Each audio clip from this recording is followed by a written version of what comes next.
What are essential components of high performance? High performance is not something that you have or that you don't have, kind of that you're born with or you're not born with, but it is something that you can create and that you can consciously develop. And whenever we want to make a change in our lives that is a sustainable change, within Axialent we say you look at the underlying part of the iceberg, where you say, well, is the mindset with which I look at the world? What's the perception I have of a certain situation? What are the beliefs I hold? What are the values I carry? Because those inform how I behave, which skills I want to develop, and ultimately the results that I will have on different levels. So when we look at high performance, the components of high performance are on the levels of mindsets, of habits, and then of course of skills as well. Some practical examples or some skills and habits that we can look at is, first one of course is the mindset of knowing that you have a choice at every moment, that you're not the victim of the circumstances. That really is where it starts, that you have that vision and the clarity of where you want to go. And then when you look at a team or a culture of a company, how you can influence and communicate and positively influence people to achieve a certain vision, to work towards a certain vision and be productive as a team. Those are certainly habits and skills that you would define as high performance skills and habits. How do I, as a human organism, how am I optimizing dysfunction on a physiological level and, like Silke mentioned, like emotional level and mental level? And so part of it is, if I would look at more from a mechanical point of view, what does it take and what can I integrate into my daily life is how can this machine work at its best? You know, so that my body is really high energy, it's mobile, it's full of vitality and energy and health. And then the same, ideally, I want to have that also then, expressed in my mental and emotional life, so to speak. But then there's also like the attitudes of, for example, something that people don't always think about as high performance, but is just this questioning of what else is possible?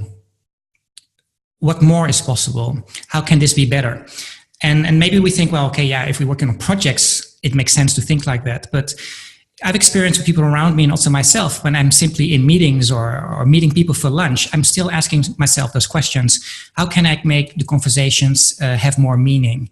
And how interested am I in finding out from the person that is opposite me, what are their needs? How can I make the most difference in this moment to this person? And if we do this often enough in various different contexts, the more it becomes ingrained in our internal mental makeup, and the more it becomes just part of every breath that we take, and how we perceive the world and how we perceive our work and how we perceive each moment, which will then also, as a consequence of actually answering those questions, then we start to see like, oh, you know what, I feel that my energy levels are dropping. I find it harder to focus and actually be able to listen to what this person is saying. So what do I need to change? The other is a big one, is actually culture. I've been in companies where when we would ask, what happens if you would actually take a break for lunch? Do people frown upon that? And then and in some companies, people really go, no, like if you're not eating at your desk, that's kind of like a no-no. So then you can have like all these big ideas of, we're really going to create high performance and we're going to create these good habits as a team that is going through a training. But then when you go back to your environment at work and no one does that, that's a big step to take.